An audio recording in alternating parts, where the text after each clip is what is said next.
ఒక బీఫామ్ కోసం ఇంత దిగజారాలా?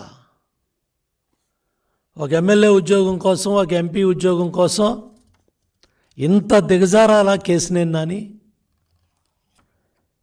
నిన్నటిదాకా ఆహా ఓహో, ఈరోజు మేము చెడ్డవాళ్ళం అయిపోయాం.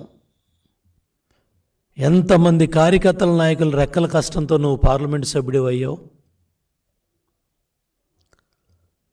ఆ రోజు ప్రజారాజ్యాన్ని ఏ విధంగా మాట్లాడావో రాష్ట్ర ప్రజలందరికీ కూడా తెలుసు. ఆ రోజు నువ్వు పాదయాత్రలో చంద్రబాబు నాయుడు గారి దగ్గరికి వచ్చినప్పుడు నిన్ను ఆదరించి నీకు అవకాశం ఇస్తే ఇంత దిగజారుడు రాజకీయాలా? 5 ఏళ్ల తెలుగుదేశం ప్రభుత్వ హయాంలో విజయవాడ నగర అభివృద్ధి బ్రహ్మాండంగా పరిగెత్తింది. ఆ రోజు మేయర్గా కోనేరు శ్రీధర్ గారు, శాసనసభ్యులుగా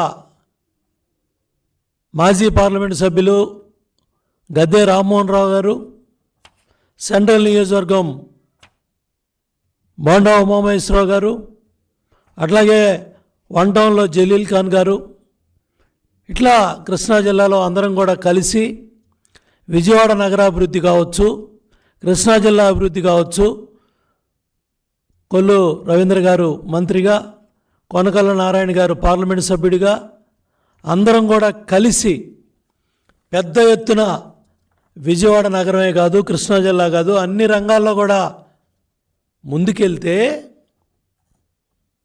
నీ ఎంపీ టికెట్ కోసం 100 కోట్ల అభివృద్ధి జరగలేదని దిగజారిపోయి మాట్లాడతావా?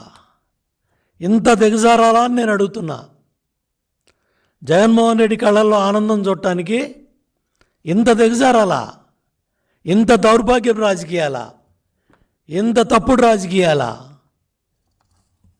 8 సెప్టెంబర్ 2023 దేశంలో నిజాయితీ ఉన్న కొద్దిమంది నేతల్లో తెలుగుదేశం పార్టీ అధినేత చంద్రబాబు నాయుడు గారు ఒకరని ఎంపీ కేసినేని నాని అన్నారు. సెప్టెంబర్ 23కి 2024 జనవరికి ఏమైందని నేను అడుగుతా ఉన్నా కేసినేని నానిని. ఇవాళ ఇంత దిగజారాలా అని అడుగుతున్నా.